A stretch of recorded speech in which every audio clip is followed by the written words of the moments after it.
For WRHU, I'm Fatima Moien, sitting down with Sheetal Sheth, an award-winning actress, author, model, and activist going over breaking into industries in non-traditional ways and being a self-advocate. Thank you, Sheetal, for coming on. Thank you for having me. I'm so excited to speak to you. I would like to get started in honor of AAPI month.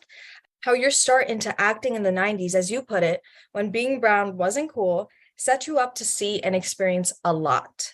As a Gujarati Indian American, you had to have felt like the one and only of your kind in so many different spaces. Can you please share with me and our listeners how that made you feel as an aspiring actress? I went to New York University for acting. I got into Tisch School of the Arts. It was a dream. I was so excited when I got that acceptance, and that was all I wanted to do. And I came to New York wide-eyed, went to my dream school, had this amazing experience, but it was very much a bubble. And then I graduated.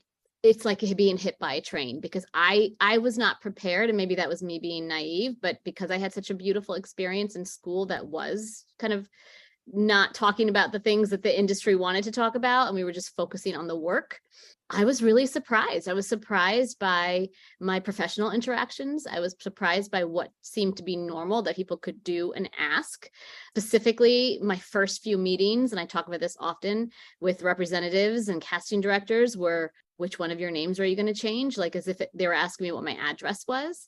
And when I pushed back on it, they were like, you're going to have to, like, they were like, you have to change your name to work. Like, you're not going to work. And they kept saying it. I disagreed with them and I kept my name. And they were like, okay, just one of your names, just your first or your last name. I'm like, I'm not changing either of my names, people, stop. And then I did start to work. And then I moved to LA and it kept coming up to the point where I remember one, and there's many instances, but this one really sticks out, which I talk about the most, is it was probably my fourth callback. So it was a very big movie. It was a studio movie. And I remember being in the casting director's room, and the producers had met me and the directors met me, and they left. And the casting director pulled me aside and he said, you are their top choice. We want you for this part. Will you change your name? And I was so stunned at the idea that like I wouldn't get the job because I wouldn't. And I was kind of like, why? Like, I don't understand. Like, you like me for the part. I remember leaving, calling my rep, telling them, I'm like, surely this isn't going to be a deal breaker. And I didn't get the part. And that happened to me so many times that it really, and then I started hearing from my friends who did change their name, how much of a difference it made in their career when they did. So, you know, and we all know people that have, I mean, there's many, many instances of people who have, and I have no judgment on it, but it makes me really sad. It makes me really sad that we live in a world, and I work in an industry. I mean, it's obviously much different now and it's slowly changing, but that seemed to think that erasing your ethnicity was the only way that you could get a job. Yeah, I bet. And even myself, like, I'm Fatima, but my whole life I've said, Fatima, okay, that's okay. And I was just speaking about this the other day. I was like, putting my foot down and saying, no, it's Fatima has been like the best decision of my life. And Fatima, everybody can say your name. We've learned how to say, I always say, we've learned how to say Zach Galifianakis. We know how to say that. We know how to say Timothy Chalamet. We know how to say all these things, right? I didn't get it on the first try, but I figured it out. Yes. And you'd be surprised how many times I still get called Fatima, and I can't, Sheetal. It's the worst. But moving on, I'm also interested through your experience as an author now, of Always Anjali, an award-winning children's book series. It took you 10 years to get the series to be picked up by a large and established publisher. I'm just curious what that time period taught you about self-advocating, not settling for less, and knowing your worth. Well, I'll tell you this. So the 10-year journey, so it started out with me, you know, and I've worked with kids my whole life. And so writing children's books was always something I wanted to do. I consider myself a storyteller, whether that be as an actress or a producer or an advocate or an author. Like, it's all the same thing, just different mediums for me. And so when I was pregnant with my first daughter about 10 years ago is when I started reading kind of the latest children's books. And I was so shocked that it didn't feel like we had progressed that much. Now, I will say in the last 5 years, publishing has really had a reckoning, but this was before that. It's gotten a little bit better. But what I'm saying is I kept picking up these books with people of color at the center of it, especially let's talk about the South Asian experience. And I'm like, do they know that we don't just sit around in bindis and celebrating Diwali all day or Eid or Or, like I also go to school and my kids have dinner with me and they play instruments and they play sports. And guess what? They also play on teams. And I was just like, I really wanted, and there was no illustrated book series in this age group that had an Indian American at the center of it. And I wanted my kids to feel like their experiences were normal, of course, with the culture folded in, but not that being the narrative.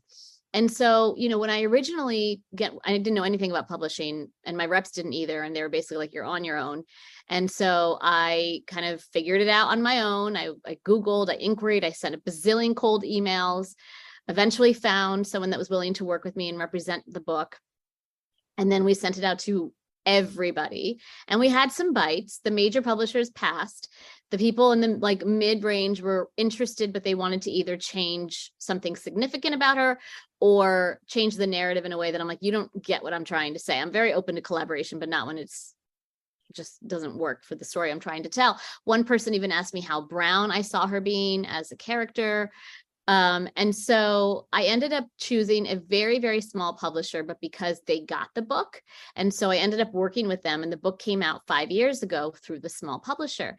And I had this thing in me of being like, I'm going to show everybody that this book matters and it is universal in so many ways. And it's very much about a little girl who wants to change her name to quote fit in, which very much based on my life, but of course learns that she's awesome exactly the way they are. But there's a whole section of the book that very much goes over the experience that we have, where you get the name mispronounced, where you get the name, the spelling, you have to spell it out, where they're like, just spell it for me. All those different things and the microaggressions that we deal with on a regular basis are in this book, and kids really relate. And so the book became so popular. It has sold tons and tons and tons of copies, to the point where, now the big publishers were interested. And so a few years ago, when the pandemic hit, the small publisher that I was working with, who I love and would have stayed with forever, made the decision that they had to pause. They weren't sure if they were going to continue, and they needed to figure out what they were doing. And we were ready with the third book. The second book had come out and the third was ready to go. And I didn't know what was going to happen. And so I had that very hard call where I called her and I just said, hey, I don't want to do this, but since you don't know what you're doing, can I get my rights back? Can I figure this out? And so we figured it out. I gave her the money back from the advance from the third book. We did all the things, we figured it out. And then I went out to market with it, and Penguin Random House picked it up. And I think that just shows you how, if if someone says no, you can prove them wrong, and kind of all of a sudden you're the one getting the phone call. We ended up having a number of publishers interested, which was really nice. And do you think that came about because of the success that you clearly had shown, or do you think it had something to do with changing times? I mean, at the height of the pandemic, there was also the rise of Asian hate. What do you think is responsible for the success? I think that they saw the numbers. I think at the end of the day, they saw the numbers. I think the reason why I feel that that's why is because I thought that they were going to just release the rest of the books in the series, but they made the decision to re-release the first two books as well. And I was like, really? They've been out, people know about the book. And they said, no, we feel like we have a market that we haven't even touched, because everything I did was not in the traditional sense. And so they rebranded. And so this Anjali edition that just came out 3 weeks ago is the anniversary edition, but it's got kind of the Penguin Random House bells and whistles in it. It's really cool. It's beautifully packaged. And we're going to do that with the second book as well. We've actually a new cover for the second book, and then they will release the other ones. And so I was really pleased that I think the idea is down the road to have box sets and do all the things. So I was just happy that they decided to give it another shot in a way that they could kind of put it out there. Yeah, that's beautiful. And what a full circle moment for you. One final question I have to ask is, now considering our listeners, what's your advice for students, including myself, who are stuck on the traditional methods of settling into work, whether it's freelance or corporate and beyond? How does one leverage themselves professionally and authentically? I will tell you this. I continue to hear my whole career. I heard, that's just not the way things are done. I continue to hear it, even today, even with the success that I've had, even with people that I work with, even the companies that I work with. It's just not the way things are done. And if I had listened to that my whole career, I would not be doing anything that I'm doing, because I'm always like, I know that's the point. Like, I know that's how you've been doing it. The whole point is, I don't think we should be doing it that way anymore. And so I have really had to, but you have to back it up. You have to have the content. I mean, I do think it's frustrating, because I think when you're someone of color, we have to be excellent. We have to be better than the rest to even be considered. I don't know if you heard the comments Richard Dreyfuss made 2 days ago about the new Oscar qualifications, and he said it made him vomit. And he was talking about the diversity initiatives and everything behind it. And I actually posted about it. And I said, that's so interesting to me, because the problem with what he's saying is he doesn't get that he will be able to make as much content as he wants, as many shitty movies as he wants to make, and he'll still get to work. We have to be excellent to even get in the door. And if we're not great, we don't get another chance. And so that is a big difference. And that is something to remember. And I don't think people understand that nuance of it. I mean, we're still trying to kind of justify why we want more than one brown person on a TV show, or more than one TV show about a brown family. I mean, it's constant. We're like, I already have that. I already have that. Meanwhile, one of the things I talked about, I was like, let me just go over all the shows: Friends, Sex and the City, Cheers, Golden Girls, Seinfeld. I could go on and on and on. Ensemble shows with all lead white cast. Did they ever get asked why it was all lead? In fact, I will just say this to put a button on it. I heard one of the creators of that show recently get challenged. Why did you have an all lead cast?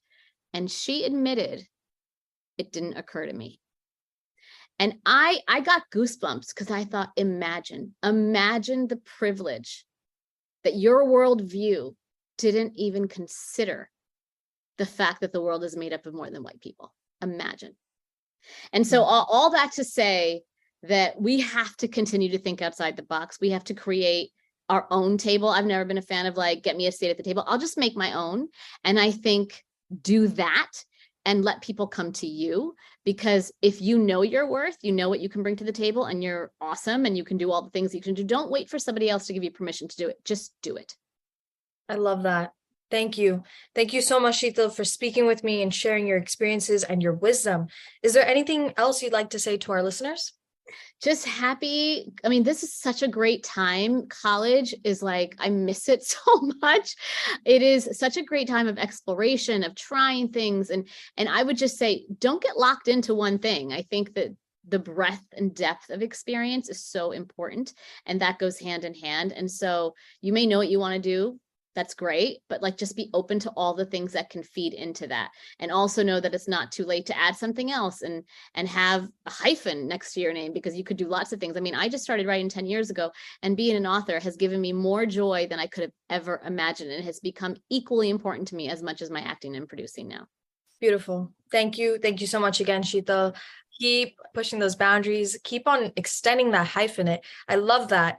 So many tokens. Thank you for speaking with me. Thank you.